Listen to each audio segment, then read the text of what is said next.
Ku munsi w'ejo hashize ku itariki 18 Ukuboza mwaka wa 2025 umuhanzi w'indirimbo zo kuramya no guhimbaza Imana Israel Mbonyi yagiranye ikiganiro n'itangazamakuru. Israel Mbonyi wakunzwe n'abatari bake mu myaka ishize, akaba n'uyu munsi akaba ari ku gasongero ka gospel mu Rwanda cyangwa se no muri East Africa.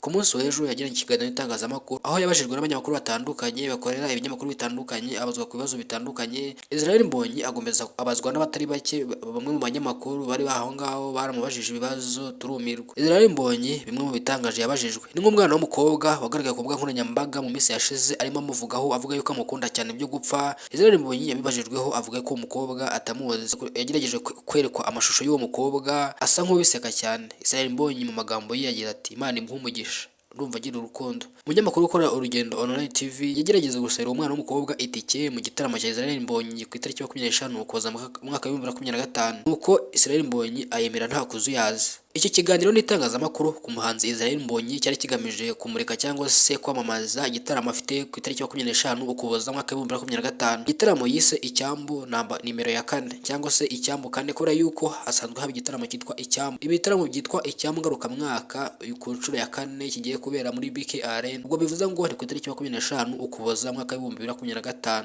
Israel Mbonyi agomeje gukora umusubirizo, by'umwihariko amaze iminsi asohora indirimbo zitandukanye kuko mu minsi ishize yashyize hanze album yitwa Hobe. Tugarutse ku byabajijwe n'abanyamakuru ku munsi w'ejo, yabajijwe nk'uko ku mbuga nkoranyambaga byahagera igihe hagasakazwa ko Israel Mbonyi afite umwana. Mu ijambo ryeruye nta guca ku ruhande yagize ati ninde agomba ubusobanuro bw'ubuzima bwanjye bwite. Igisubizo cyiza cyane kandi cyoroshye Israel Mbonyi yahaye uyu munyamakuru wari umubajije gutya. Kenshi na kenshi icyamamare cyangwa se umusitari afata ubuzima bwe bw'itenga bushyire ku karubanda. Bayuko Israel Mbonyi tumubona imbere ya kamera ari guperforminga cyangwa se ari mu bitaramo bitandukanye, afite ubundi buzima bayemo abanyarwanda cyangwa se abakunzi biwe tutazi. Rimwe na rimwe n'abandi basitari batandukanye ni gutyo biba bimeze.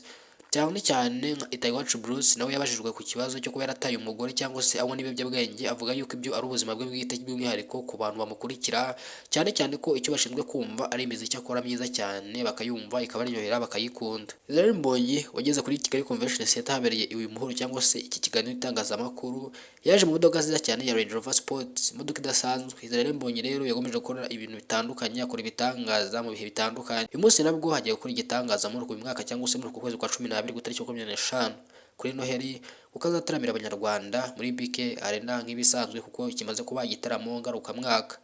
Komeza ubane kuri Taifa Rwanda ukurikirana ibiganiro byacu, amakuru yacu n'ibindi byose birakugeraho 5 kuri 5. Icyo uzabona ukana subscribe kugira ngo ujye ukurikirana ibiganiro byacu. Nitwa Elize Taifa, ndabashimiye cyane, Imana ibarinde.